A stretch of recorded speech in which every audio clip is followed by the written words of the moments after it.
So Mr. Jack has this kind of dilemma that he needs something really that is different from the traditional method of evaluation or assessment that can fulfill the need, that can make the students more proactive and more fluent in communication in all the aspects of the skills of a language. Okay, so what is performance-based learning? In the simple words, if we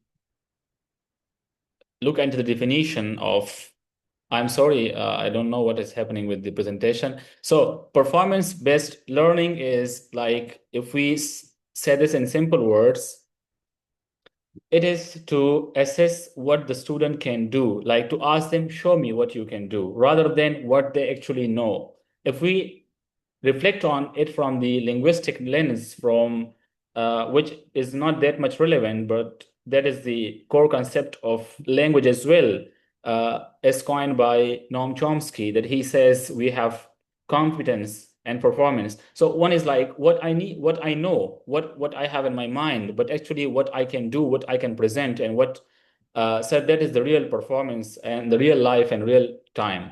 So performance-based learning has some of the core concepts or key concepts that includes real life tasks. It focuses on the real life scenarios dealing with the students. It integrates or embed language skills. It is more student-centered. Students are more independent. They feel active here. They feel a bond of collaboration with their peers and their co-learners. In this method or process, there is like more process orientation rather than like product orientation, I would say. And rubric in this method is must. There are other method of assessment that where we don't have rubric sometimes, but here rubric is must. So the two core concepts that I have picked from here, number first is increasing engagement and motivation. Like with PBA, performance-based assessment, we can improve, we can increase and enhance the engagement of the student to the learning material and engagement inside the classroom with peers and also with the teacher. And I think this is the core material for learning and for everything. Like if they lack motivation or engagement, they cannot, like, engagement is directly proportional to motivation, and motivation is what gives us productive learning, and the assessment is really stable then. Second thing is alignment with educational reform. Like in today's world, like if I say 21st century, it will not be just enough, because 21st century is not just a short time. It is like 100 years. So we are in 2020s, but if we look back and to like just 5 or 6 years back in 2019 or 18, before the pandemic, the world was not like this. In these few years, like 4 to 5 years, the world has been undergoing a very thorough change in education, especially like COVID-19 pandemic era. It changed the educational scenario from each and every aspect and angle. So like when we say 21st century, it means like just the 2020s, not even 2030s. We don't know what will happen in 2030s with the assessment process, with the methodology in teaching and so on. So it is, for now, it is really aligned with the reforms, with the enhancement, with the advancement, with the growth that we expect from the educational field. And that is because performance-based assessment is in line with the current educational system of many countries in the world, which are here to address the contextualized and communicative assessment, because we need more communicative oriented assessments. So for that purpose, we have performance-based learning. And these concepts are taken from the ideas of Douglas' book, The Language Testing and Assessment.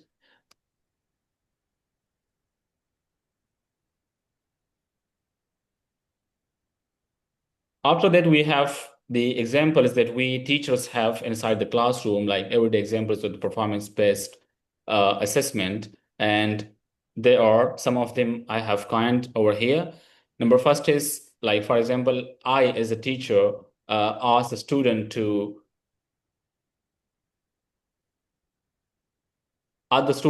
compose a poem, for example. So writing a poem, it is from the creative writing course, I would say, but it is completely performance oriented. I check the creativity as a teacher of the student. I assess and evaluate the language skills of them, how fluent they can write.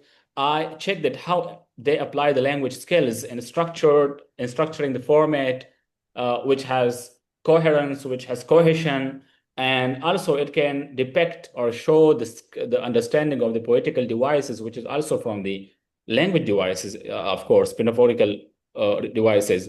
Number second example, if I coin, is like performing a skit, like in the drama or in this stage performance, for example. So when the student perform on the stage, like perform a skit, so it gives him a thought of how teamwork matters, and it encourages him. It gives him an idea of this thing, and also like the practical application of language skill. Like the language skill is not something we do in the classroom, but also when they like imagine the classroom like a drama theater, they are performing, they're having a skit performance. So this is the performance based, the real life application of the language, which is brought here with the performance based assessment process.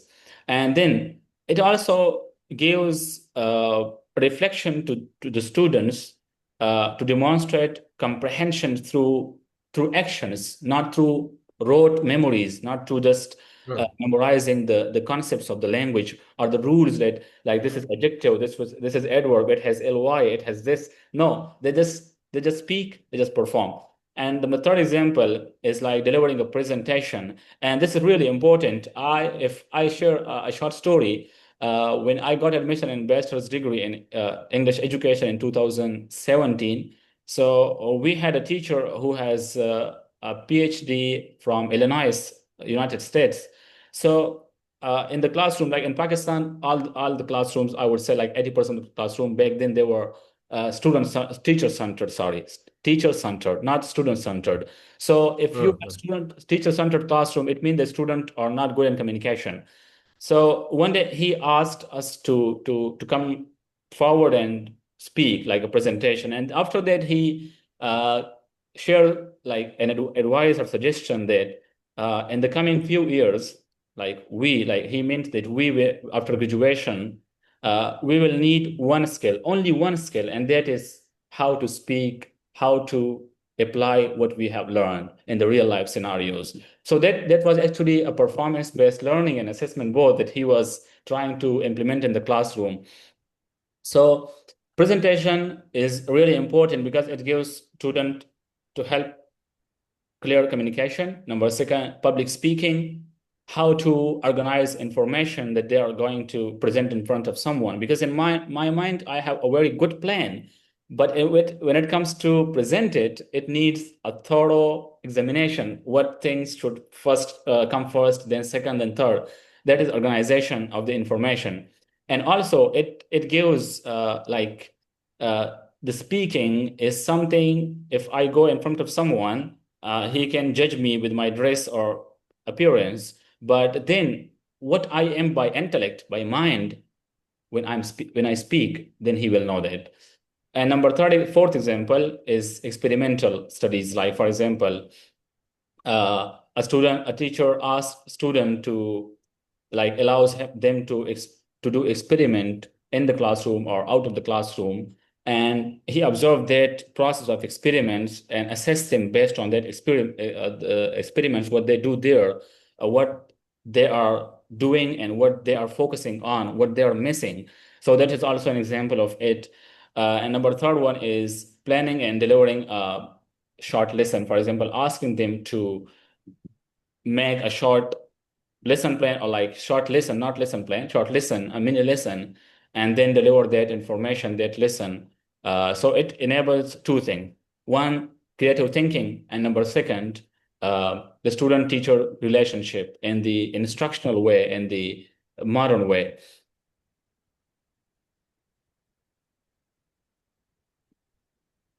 Okay, then we have like the shift from the standardized testing.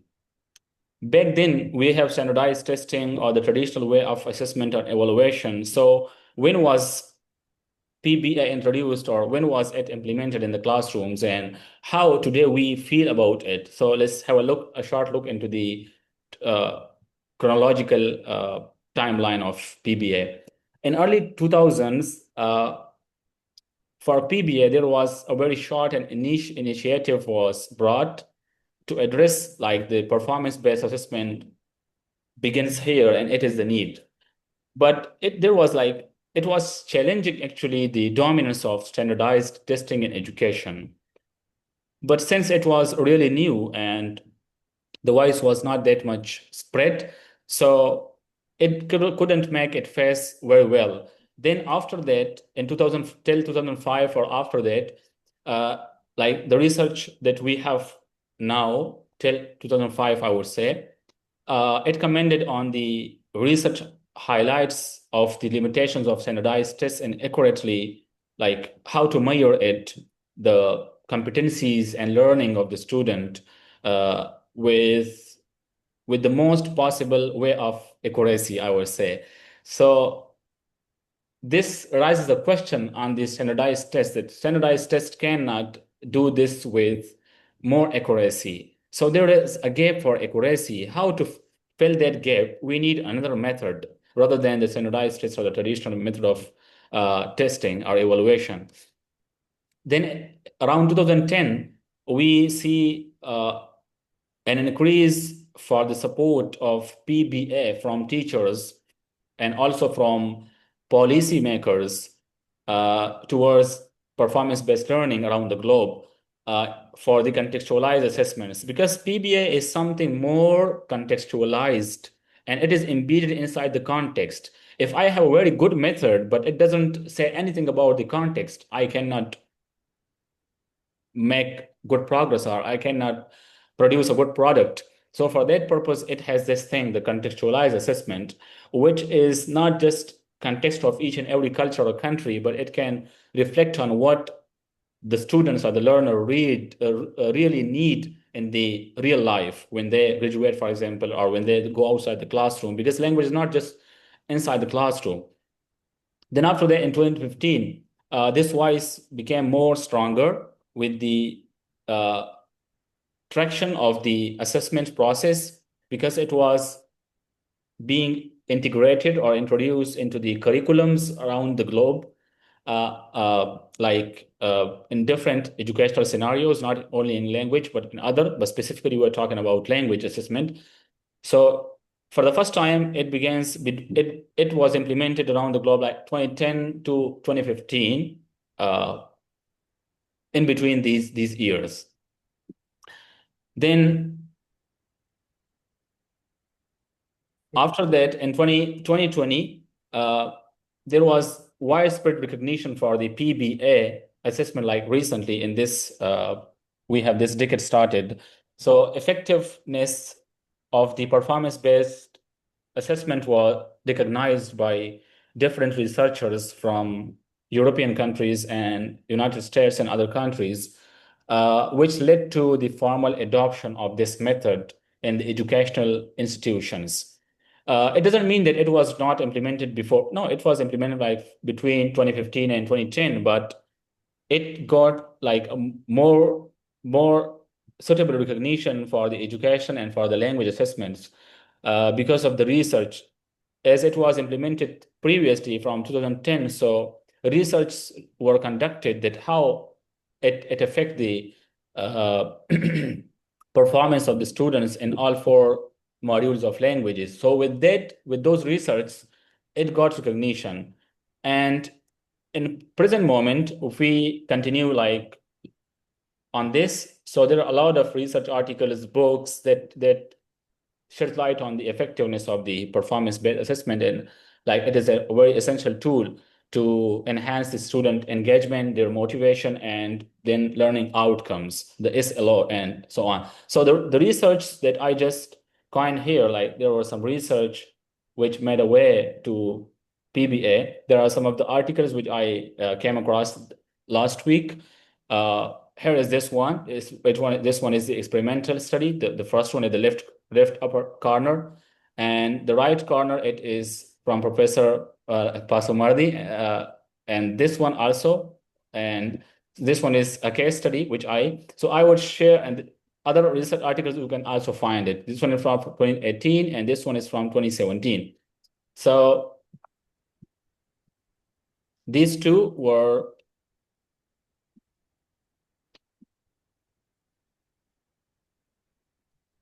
in Indonesian context. We have this research available, but it deals with the wash base of the secondary school students with PBA, performance-based learning. But we just focus on the finding that how PBA is effective. So the findings were like PBA boost motivation, improves fluency, and also critical thinking. And these skills are important for the real world applications. And it was like proved that, yeah, it is working. And the other experimental study, it is from 2022, sorry. And it is an experimental study with two groups, control and experimental, obviously. So the experimental group showed significant better results in all four areas. Which four areas which they were discussing? Number first were RCA, the reading comprehension achievement. Number second, academic motivation, like they are motivated for learning and practical performance. And FLA, foreign language anxiety, gets lesser with the PBA. They don't have any sort of apprehension when they are assessed based on performance. And number third one was SSE, like student self-efficacy, like how self-efficacy mean like how a student feels and thinks about himself in that very skill. Then we have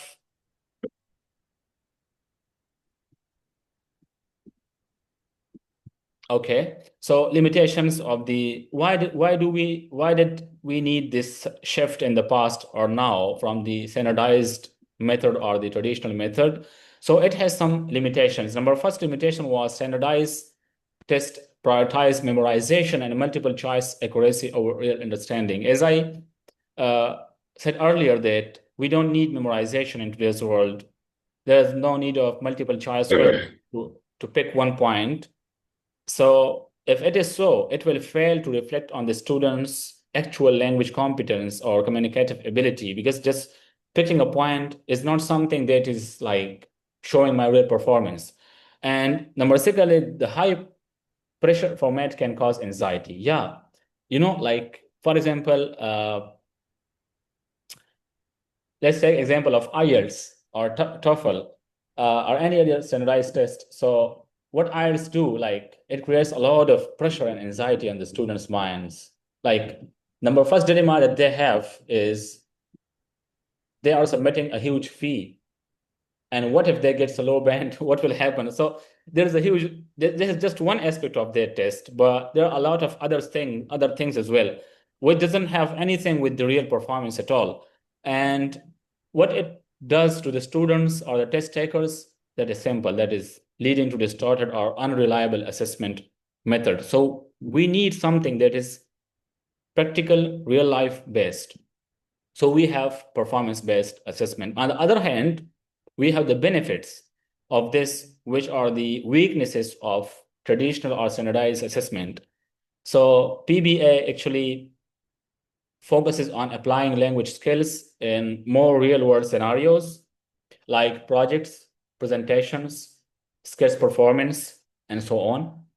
It offers a holistic picture, like just not focus on only one thing, but all the things that we carry as a learner of language. And it reflects the real competence of student, like not just test scores, what they get on the paper, like A+ or B+, but rather how they implement these things in the real context, in the presentation and projects. And PBA also promotes student engagement, creativity, and critical thinking, which is really important, like engagement, as we said earlier, and creativity. Yeah, if a student is not creative, like in standardized test, we have memorization. Memorization is opposite to creativity. A student can either be creative or things like memorization. So if memorization is implemented, the students can never be able to think creatively. So critical thinking, creativity, and all these things are under the PBA benefits.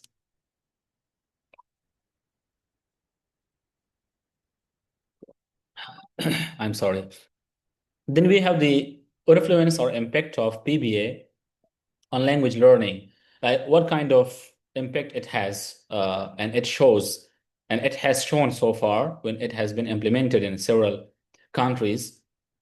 So in language learning, number first is it has emphasized on real world application, like language is being tested, the task of the language in the real world scenarios. Again, presentation is the best example, group discussions.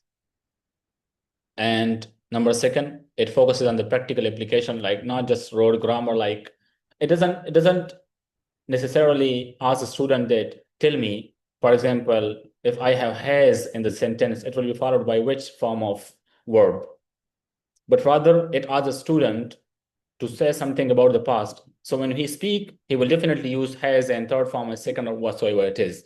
So it's not just roting or memorizing the grammar rules, but actually performing them. And it encourages active language use in meaningful context. Yeah, it's really important, like just not the use of the language. Like I know the rules and I just use all the rules and I make it, overgeneralization. Sometimes it happens with the second language or third language, like the speaker of second or third language. What we do, for example, let me give an example.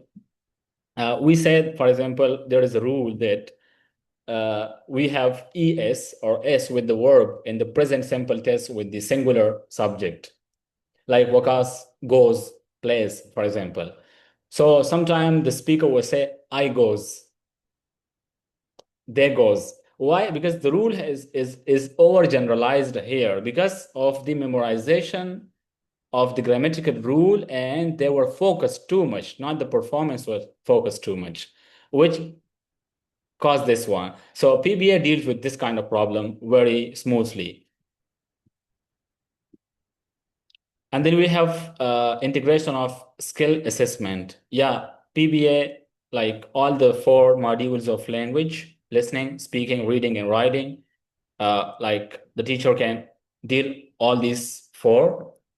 Uh, it's a different scenario that nowadays schools are hiring teachers for each skill, like I would say separately. It has been noticed now in good schools like economically stable.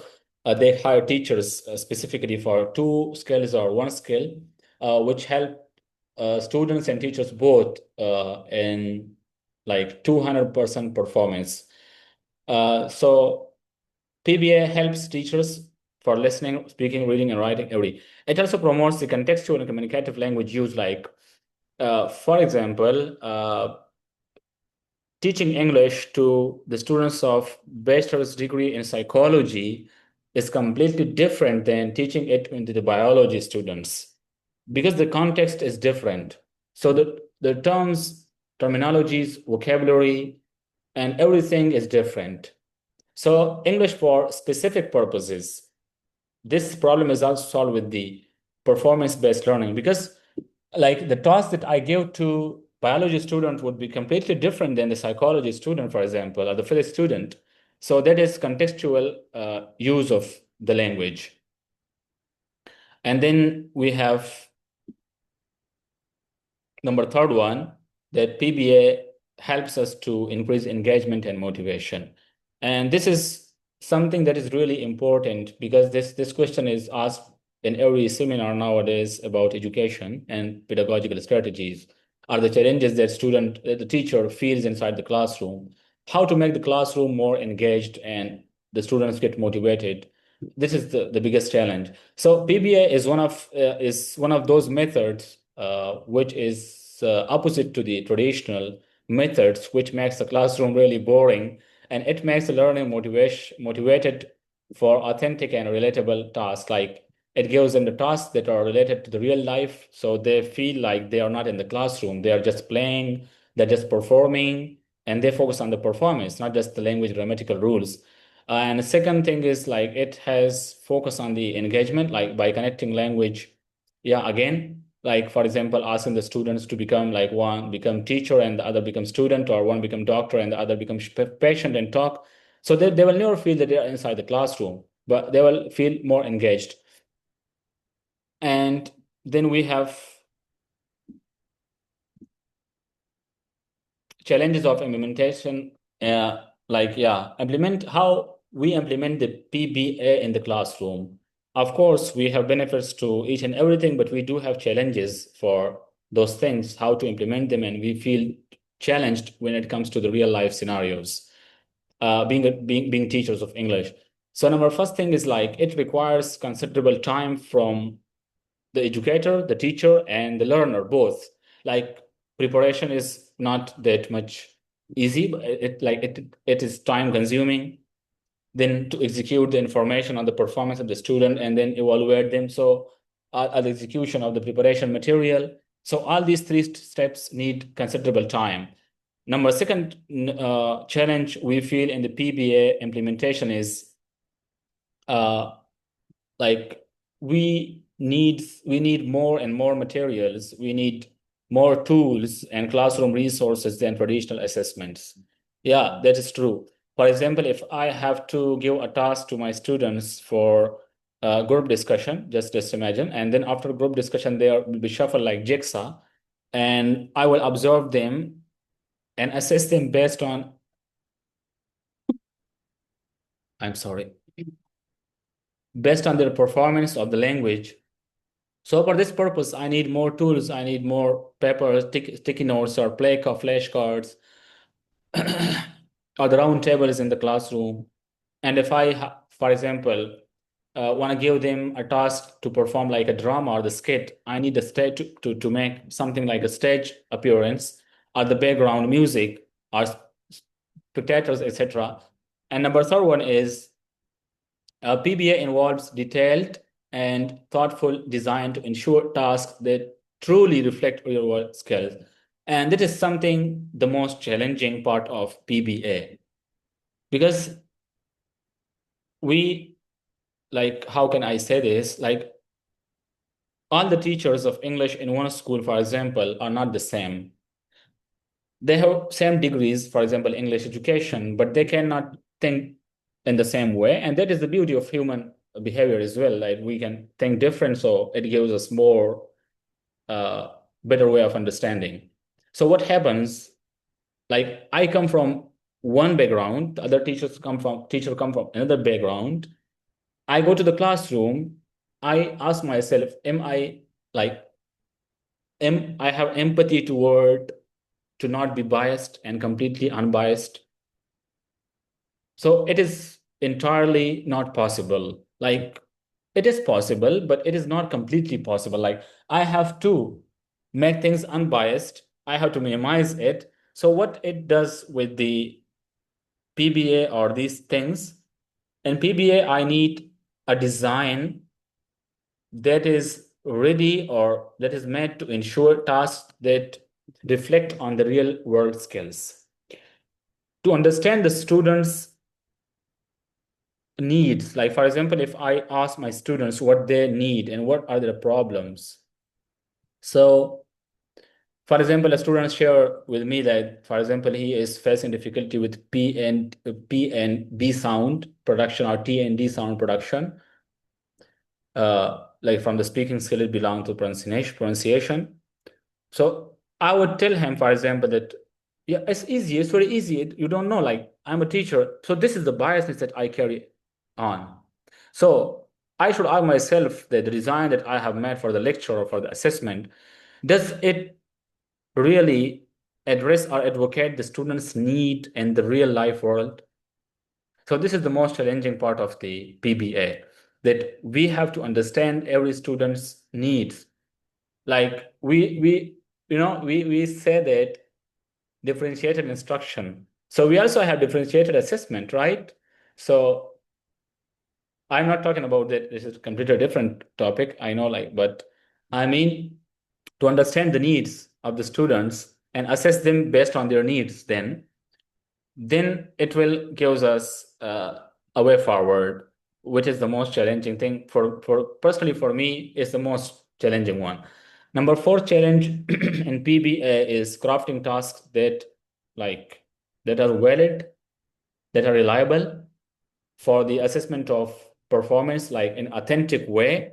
So it is not really easy, like reliability, validity, authenticity, all these things, like what rubric I have in order that could help me to assess my students' skills based on their performance. Now, understanding PBA for the real life tasks to implement it in the classroom. So number first is PBA focuses on specific tasks. Like it is task-based assessment, which focuses on the learner's completion of their task, not with each and everything. No, it is specifically and specially designed for a specific and narrow task that directly connects with the curriculum goals. And also it helps us to enable the practical demonstration of the skills and knowledge that the student carry and that the student have gotten from the course so far.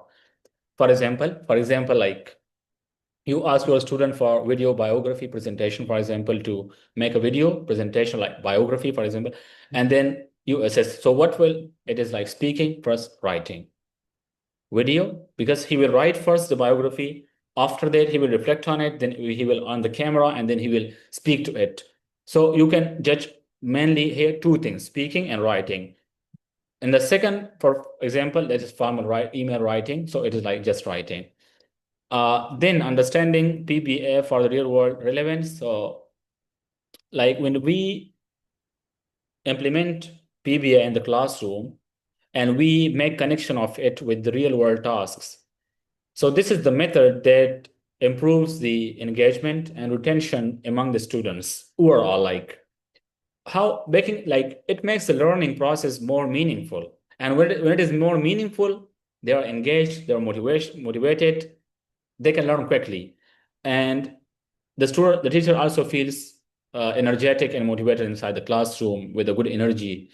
Uh, so what is the example? For example, tour guide role play. For example, you ask one student to become a tourist from another country, and you ask another student who is the local of this city, and they come and the tourist asks them that, could you please tell me where is the coffee shop or like that. So and they communicate. So they don't feel like they're in the classroom. They feel like they are just two persons, like in drama or in film or movie, and they're helping each other, right? They are just in outside the classroom, and they are just in the city. One was going to his home, and the other. So this is the meaningful learning process, and this is the fruit of PBA. Now they see this as a process, but you as a teacher see it as a assessment process. You are assessing them based on what they are doing now. So you assess two things because they speak, one asks, the other listen. So you focus on the listening skill of this one. This one then speak. So you focus on the assessment of this one's listening skill, and in the speaking, so you focus on each speaking skill. And the third one is incorporation of the collaboration. Yeah, this is really important for understanding PBA in the classroom. And that is like we said, it focuses on task-based assessment, right? We give them task, they do the task, they think that they're just doing the task, but from the another angle, the teacher is actually observing and assessing them. So task-based assessment can include like group projects, 2 or 3 students or 5 students. They are given a certain project or presentation to collaboratively design it, not just individually design a presentation, for example. or any other thing. So, for example, like mock job interview, you ask a student to become a CEO or the HR manager of a company, and the other one who has just submitted his CV, and they come together, they sit, and the interview starts. You just observe them. So now they're really happy because they're engaged, they're motivated, they're just doing like what is it, a performance on the stage, and actually they are learning a language very practically, and they are being assessed with the modern way, that is performance-based assessment. Then we have more examples, like a few of the performance-based language assessment, like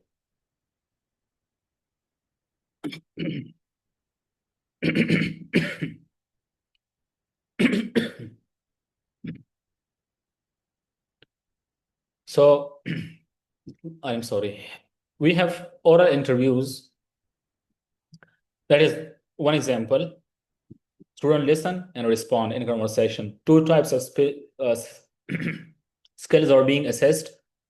One is speaking, one is listening. And this is the base of the communication, because PBA in the start and the second or third slide, we said that like it is more oriented with the communicative competence or communicative property of the students. Then we have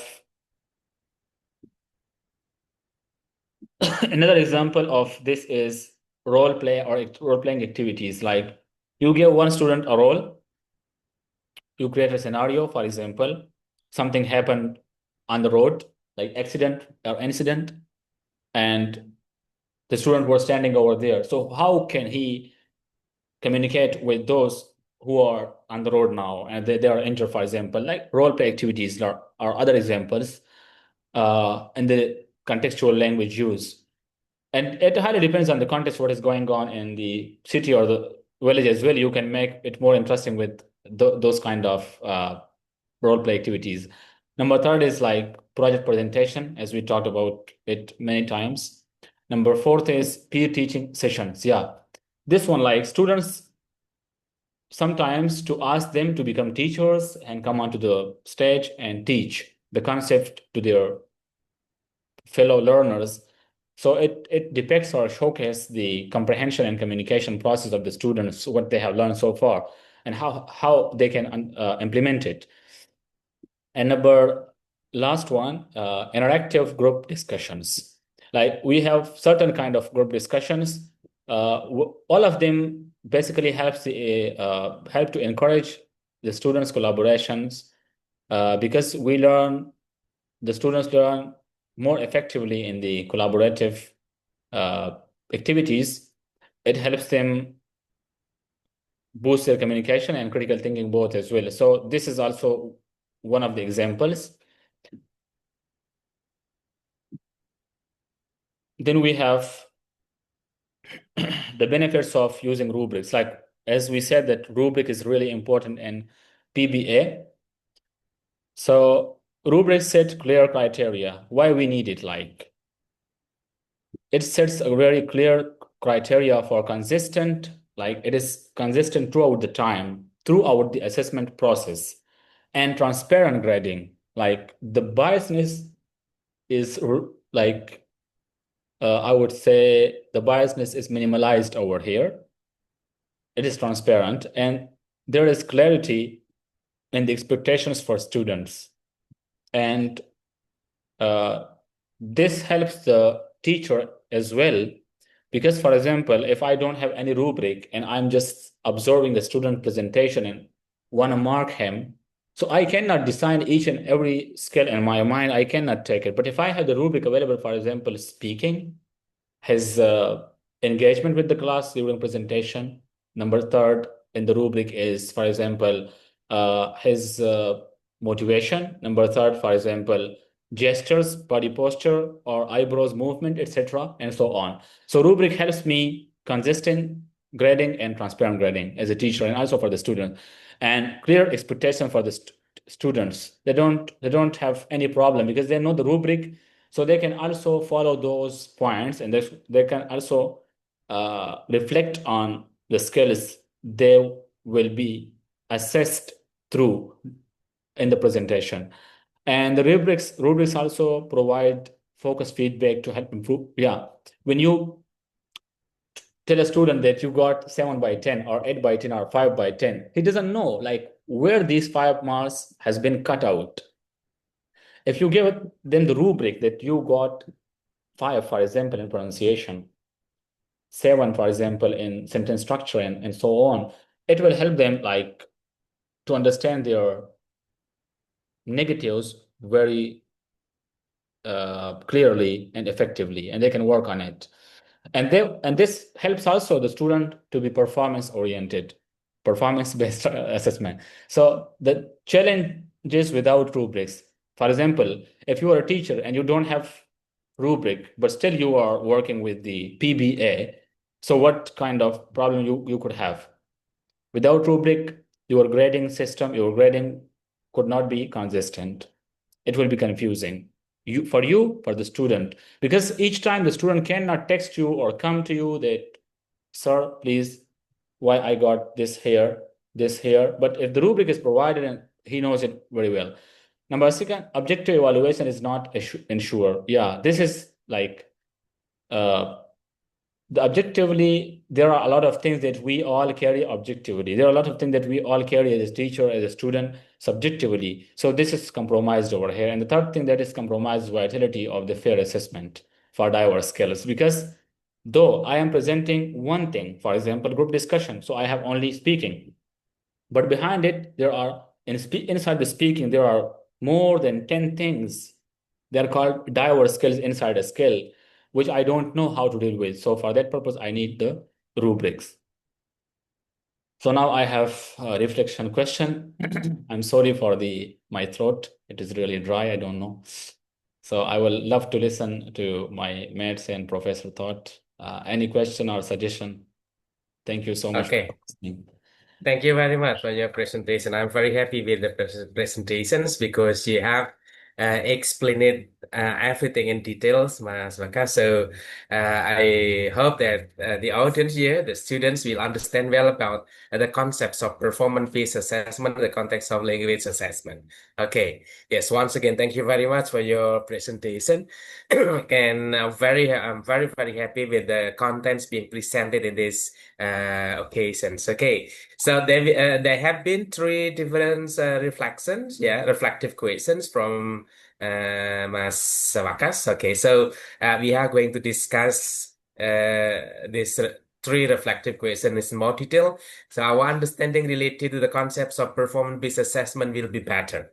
Okay, so the first question is about this one. How can redesign one's my current classroom assessment to reflect the real world language use my students will actually need? Okay, very good reflective questions. Yeah. So we have to discuss about the first reflective questions here. So once again, by discussing the first reflective questions here, our understanding about the concepts of performance-based assessment will be better. Okay. Siapa yang mau berbagi ide? Okay, want to share his or her ideas related to the first one? Okay. Ya, would I you, would like to Mas try the Bagas? segment. Ya, silakan Mas Arya. Uh, but Wakas, would you mind to open the question again? Because Yeah, yeah, yeah. I'm sorry, I don't know what is happening. Yeah. Is it visible now? yeah.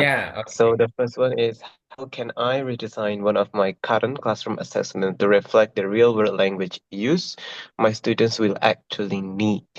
So this is actually quite, for me myself, it's quite complex because we have sort of like the language used from the book, and then we also have the target from the school, which kind of like opposite, like in a opposite, because the books focuses on scientific vocabulary and grammar and Mhm. stuff, while the target, the students will be able to speak English at least in C1 level, or they might be able to survive in the in the language English as the first language country, like so. Because usually, if we are only focusing on communication, as long as the communication meets its meaning, they can survive. They don't really have to focus on the scientific and complex grammar. And then how I can redesign my current classroom assessment to reflect the real world language use my student will actually need. So, me personally, usually will conduct sort of like debate or a skit that like Mas Wak has already presented in the previous one, skit or like role play situation, or since the target of the school is sending students to other country, I also conducted IELTS style speaking, what is it, interview, if we can, what is it, classify it as interview. So, redesigning needs, what is it, the combination between the needs of the students and the needs of the, what do we call it, the school or the stakeholders that we already have.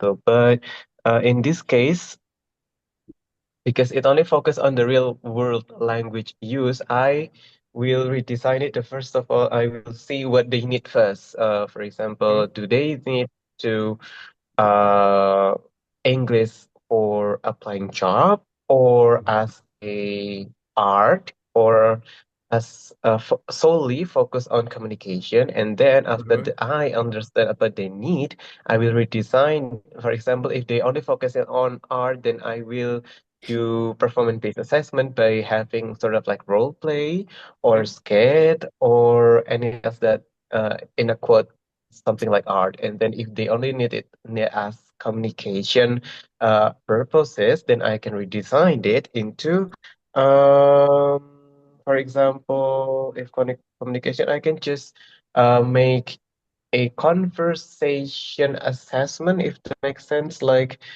make like a group, for example, like a group group apa sih? A forum group discussion and then Mhm. conversation a group and etc. Or if they focuses on sending students to the other country, then I will redesign the assessment into an art style speaking or writing assessment, like so. That is my thought. Hopefully it Okay. answered the question. Okay. Very good. Thank you very much, Mas Arya, for your ideas. Okay. Yeah. Is there any idea? Is there any other ideas? Or are there any ideas? Okay, very good. Mas Asra, Mbak Ailul, Mbak Juliana. Okay, yes, this is a very good reflection questions or reflective one. Okay, how can I redesign one of my current classroom assessments to reflect the real language? Yeah, to the real language use my student will actually needs. Okay, yeah, let's start our discussion from the conventional assessment or traditional assessment.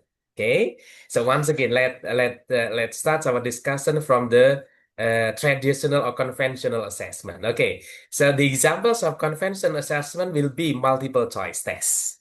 Yeah, multiple choice tests. Do you think that multiple choice tests will always be able to, what is it? Identify the students' real life communication in English?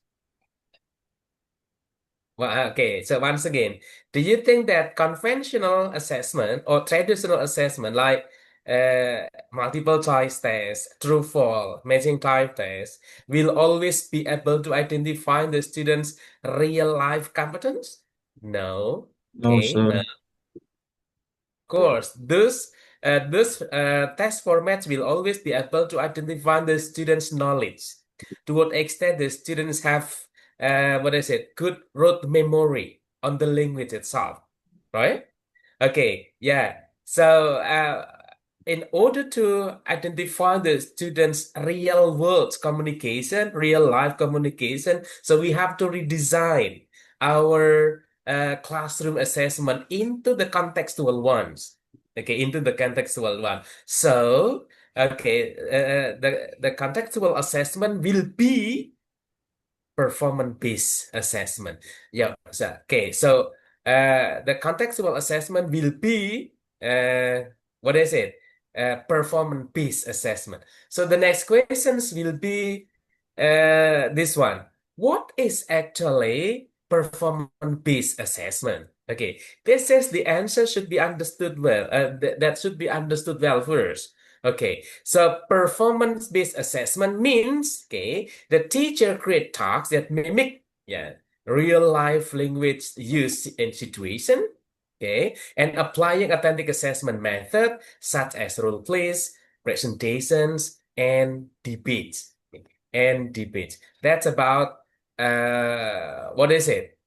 Performance-based assessment. Or in other words, performance-based assessment can be known as a types of assessment that require students to perform a task rather than just answer from a ready-made list.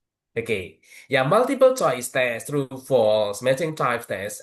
Okay, those kinds of tests just require the students to know a particular language, yeah, a particular knowledge on the language itself. But the student, it is not, it will not be aligned with that of students' real life competence. Okay, students' real life competence. So, okay, so we have to redesign our classroom assessment into real world language use. Okay, so there will be some steps. Okay, there will be several steps to do when we are designing a performance-based assessment. Okay, kira-kira apa saja steps-nya? What are the steps of redesigning performance-based assessment that require the students to perform students' real life communicative competence? Kira-kira stepnya apa? The first step will be any idea, please? Okay, so Observing, once sir. again, yeah, Observing, uh, yeah, sorry, observing observing. Okay, yeah, the first step will be observing. So what should be observed?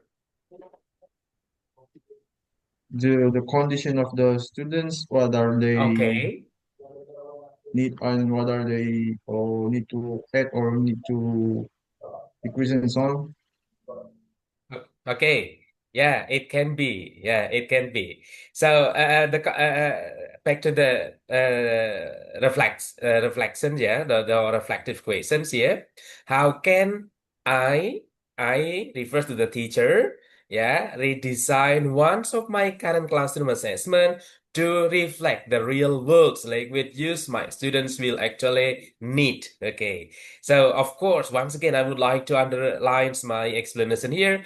Conventional assessment or traditional assessment will not be able to identify the student real life communication, real life communicative competence. Okay, so once again, in we have to redesign our classroom assessment into the performance-based assessment. Okay, in redesigning performance-based assessment, there will be several steps developed. Okay, the first step will be like this one. Yeah, the first one, teacher should identify the real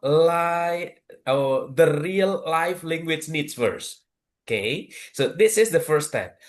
Teacher should identify the real life or real world language needs first. Okay, yeah. So teachers should be able to identify this one first because in order students will perform, okay, real life communicative competence in English, okay, everything will be start from real life language needs first. Okay, so the first step here will be carried out by asking ourselves as a teacher, yeah, or as teachers. Okay, the first question will be, what will our students actually use English for outside the classroom? Okay, this is the first reflective questions when we are going to identify the students' needs.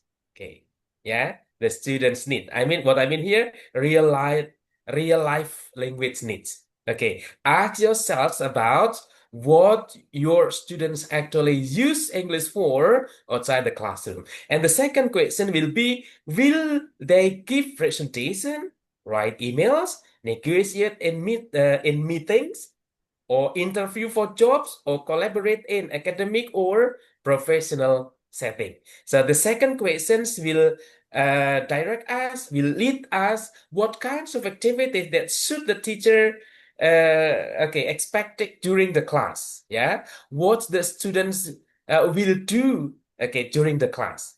Okay, got it? Hello?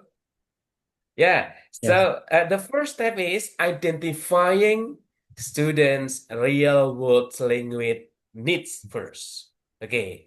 So to identify the student real world language needs, we can ask ourselves as a teachers, okay, what will my students actually use English for outside the classroom? Oke, kira-kira di luar kelas itu dia akan menggunakan bahasa Inggris sebagai apa? This is the first one. And the second question will be, will they give presentation or writing emails or negotiating in meetings, yeah, or interviewing with the what is it, jobs? Oh yeah, interviewing in a job application, or collaborating in academic or professional setting. Okay, this is the first step that we have to do to redesign our conventional assessment to performance-based assessment, identifying the student's need first. Okay, move to the next steps. Okay, so the next step will be analyzing the current assessment. Okay, analyzing the current assessment. So to analyze the current assessment, we have to ask. Yeah, we have to ask ourselves. Okay, the first question is, does this task require communication, or is it mainly recall based? This is the first question that we have to that we have to respond first. Does this task require communication, or is it mainly recall based? Nah, apakah aktivitas ini nanti perlu menggunakan apa kemampuan berkomunikasi atau hanya mengingat pengetahuan tentang kebahasaannya? Itu yang pertama. And the second questions will be, does it resemble how English is used in real life situation? Okay. Does it resemble how English is used in real life situation? It refers to the process of communication. Okay. So this is the second step to redesign our classroom assessment based on performance-based assessment. The first one is identifying the students' needs for real-life communication in English. And the second one, analyze the current assessment. Yeah, analyze. You have to analyze the current assessment. This is the second step. Okay. And then the third step will be redesigning the tasks using authentic formats. Okay, as we know that performance-based assessment will not be traditional assessment. Performance-based assessment will not be conventional assessment. Okay, so performance-based assessment will always be authentic assessment formats. Okay, so because it is authentic authentic formats of assessment, of course, these kinds of assessment will require the students to perform his or her real life competence in using English as a means of communication. So we can start our our process of redesigning our classroom here by stating a clear purpose of our assessment, a clear purpose of assessment, why students are communicating. Okay, and then we have to decide a realistic audience. Okay, what levels of our students are. Okay, what levels of our students are. Okay, and then we have to design a real words format, how the language is delivered. Okay, how language is delivered. This is the third steps of redesigning our performance-based assessment. Once again, the first one, we have to identify the student real life needs. Okay, in using English as a means of communication. And the second one, we have to analyze the current assessment. And number three, or the third step will be redesigning the tasks using authentic formats. Authentic format should be underlined in bold here. Authentic format. So once again, authentic format should be underlined in bold because performance-based assessment is not conventional one. It requires the students to authentically use the language as a means of communication. Okay, yes. So we have to differentiate in this steps. What I mean, step number 3 here, we have to redesign tasks and we have to differentiate between traditional tasks and redesign tasks. Okay, so we have to differentiate between traditional tasks and redesign tasks. Okay, as we know that traditional tasks, okay, the examples of traditional tasks will be asking about the students to write a paragraph about their best friends, okay, about their best friend, just for example. Nah, ini berarti masih traditional assessment or traditional tasks. So we have to redesign into what I said, authentic one. Okay, so the instruction for the authentic one will be write a social media profile introducing you yourself as what I said. Sorry. Okay, write a social media profile introducing your friend to a new class. Okay, this is the authentic one. And this is the contextual one. Okay, it will be different from that of the previous question. Write a paragraph about your best friend. This is still a traditional styles, traditional models of assessing the language, students' language skill. Kira-kira bisa dipahami enggak ya? Is it understandable? Yes, Prof. Are you sure? Okay, yeah. So, okay, this is the third steps of redesigning. What is it? Performance-based assessment.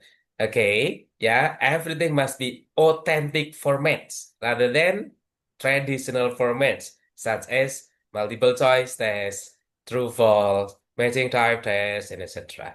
Okay, so the steps number 4. Okay, the step number 4, or the fourth steps of redesigning our performance-based assessment will be, okay, developing clear rubrics.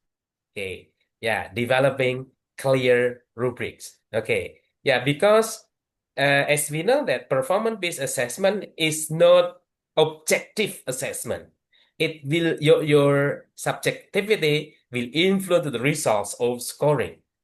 Yeah, so to make sure that you can reduce the subjectivity in scoring the students' real life communication, real life debates, real life speech, of course, it is a must for the teacher to develop the scoring rubric first.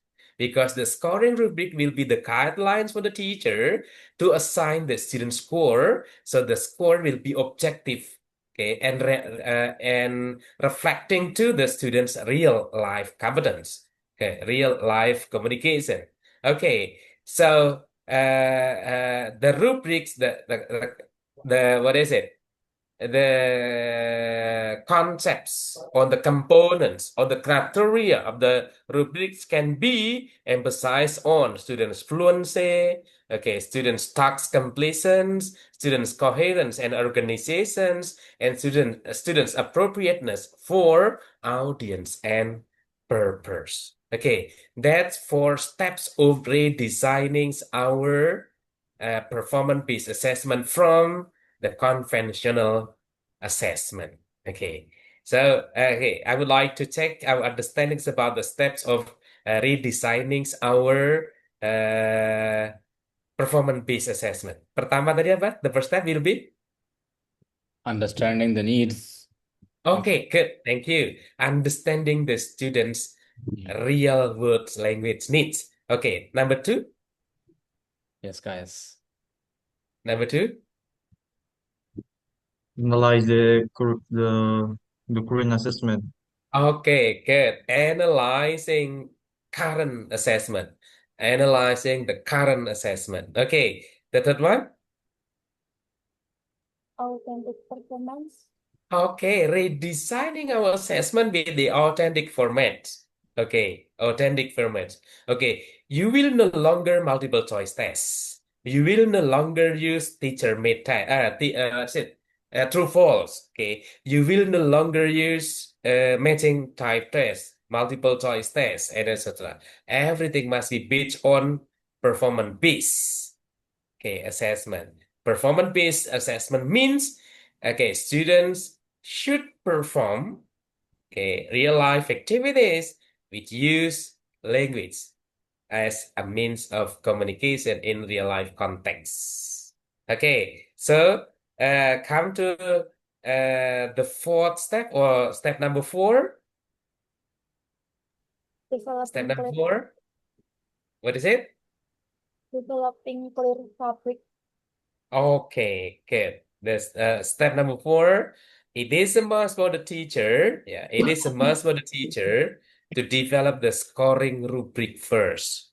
Okay, to make sure that your score will be objective. You can avoid a bias in your assessment process and results. Okay, assessment process and results. Okay, that's about how to redesign our assessment from traditional or conventional assessments to performance-based assessment. Okay, that's the point. Thank you. Yeah. Okay, good. Now goes to the second reflective question. What specific challenges might I face in implementing performance-based assessment in my own teaching context? And how can I creatively overcome them with limited resources? Very good reflective questions. Okay. Any ideas, please? Yes, guys. Silakan.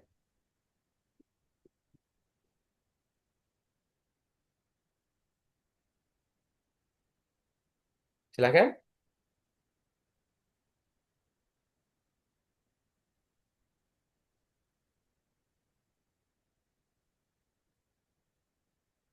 Hello? Mas Ashraf wants to say something. No idea? Mas Ashraf wants to say. Oke, Can I silakan. say my opinion, sir?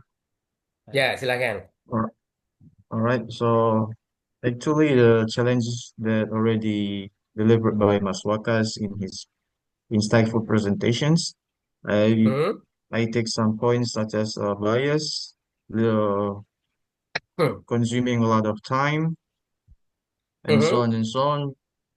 I'm pretty sure that it is a specific challenge that happens in a real life context when we are going to implementing hmm, performance based assessments. hmm, And how can we creatively overcome them with a limited resource? There's limitations, I guess.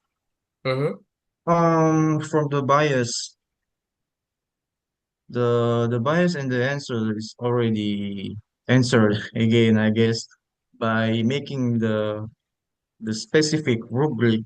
It hmm, will help both of the teachers and the students, so they will know what are they going to be scored and what are going to be what are what are they going to deliver and what are they going to perform in a specific elements. So the students won't be just performing and they do not really know what are they going to do, and the teacher also will know how to score them, not only just look at them performing something in front of the class.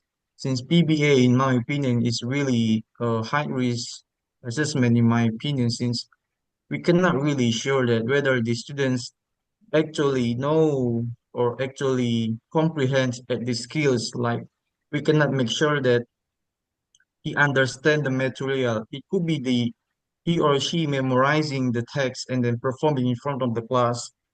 So with the limited resources, we should know to make the specific rubric and then to handle the bias. And for the limiting the time consuming, I guess PBA should not be used for formative, summative, for formative.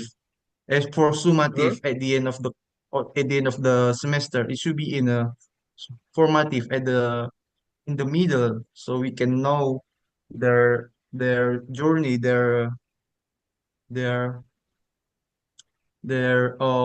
what do you call it in English? Their perjalanan ataupun kemampuan mereka, their ability. I think that is all that Mhm. I can say for the second question, sir. Okay, that's all. That's all. Yes, sir. Okay, good. Thank you, Mas Asraf. Okay. Any other ideas, please? No more ideas? Okay, thank you. Mas Raka, so would you please to stop sharing first? I would like to share one of the PPT of mine. Okay, good. Thank you. Uh-huh.